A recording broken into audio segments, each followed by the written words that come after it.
আসসালামু আলাইকুম রাহমাতুল্লাহি ওয়া বারাকাতুহু। প্রিয় দিনী ভাই এবং বোনেরা, আপনি যদি কাউকে হাসিতে দেখেন তাহলে আপনি এই দোয়াটি পাঠ করবেন, তাহলে আল্লাহ পাক রব্বুল আলামিন আপনাকেও হাসি খুশিতে রাখবেন।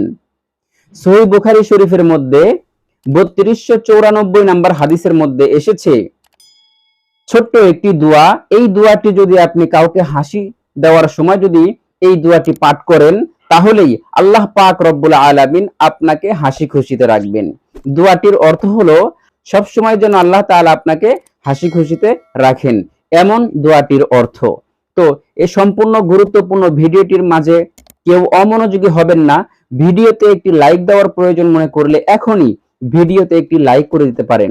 আর আমাদের এই চ্যানেলে যদি আপনারা নতুন হয়ে থাকেন তাহলে অবশ্যই চ্যানেলটি সাবস্ক্রাইব করে আমাদের এই চ্যানেলের সাথে থাকবেন পরবর্তীতে আরো গুরুত্বপূর্ণ ভিডিও পাওয়ার জন্য। তো প্রিয় দিনী ভাই এবং বোনেরা, কথা দীর্ঘায়িত করব না, ছোট্ট একটি দোয়া সহিহ বুখারী শরীফের মধ্যে এসেছে। এই দোয়াটি আজকে আপনাদেরকে সহি শুদ্ধভাবে শিখাবো। যদি এই দোয়াটি শিখে আপনি যদি কাউকে হাসি দেওয়ার সময় এই দোয়াটি পাঠ করতে পারেন, তাহলে আল্লাহ পাক রব্বুল আলামিন আপনাকে সব সময় হাসি খুশিতে রাখবেন। সুবহানাল্লাহ, সুবহানাল্লাহ। অত্যন্ত গুরুত্বপূর্ণ দোয়া। অবশ্যই আপনারা সম্পূর্ণ ভিডিওটি দেখে দোয়াটি শিখে আপনারা আমল করবেন ইনশাআল্লাহ। তো সেই কাঙ্ক্ষিত দোয়াটি হলো আদহাকাল্লাহু সিন্নাক। এতটুকুই দোয়া, একেবারেই সহজ। এই দোয়াটি আমি কয়েকবার সহি শুদ্ধ ভাবে বলে দিচ্ছি, ভিডিওর স্ক্রিনে লিখে দিচ্ছি, আপনারা সহি শুদ্ধ করে দেখে দেখে উচ্চারণটা শিখে নেবেন। আদহাকাল্লাহু সিন্নাকা, ওয়াকফ করলে হবে সিন্নাক।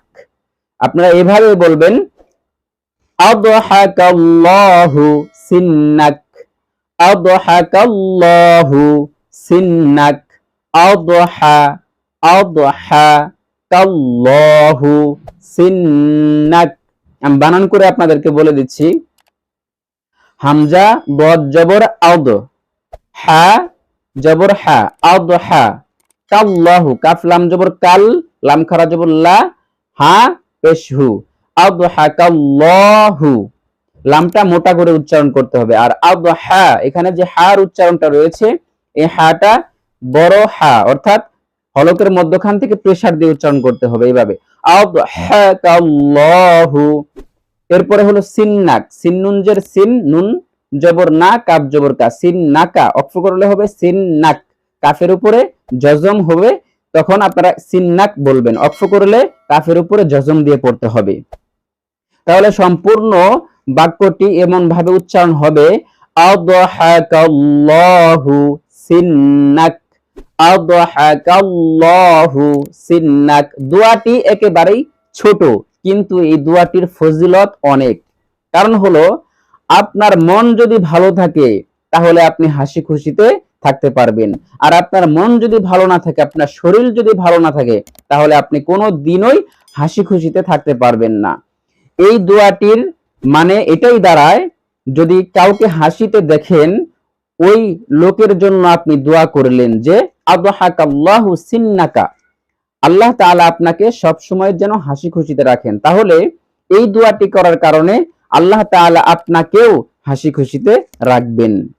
তো প্রিয় দিনী ভাই এবং বোনেরা, আজকের এই ভিডিও থেকে আশা করি এই ছোট্ট দোয়াটি আপনারা শিখতে পেরেছেন। এই দোয়াটির উপর আমল করলে আপনাদের সুন্নতের উপর আমল করা হয়ে যাবে। তো প্রিয় দিনী ভাই এবং বোনেরা, আজকের মতো ভিডিওটি এখানেই শেষ করে দিচ্ছি। আবার দেখা হবে অন্য কোনো নতুন ভিডিওতে। সে পর্যন্ত সকলে ভালো থাকুন, সুস্থ থাকুন। আসসালামু আলাইকুম ওয়া রাহমাতুল্লাহি ওয়া বারাকাতুহু।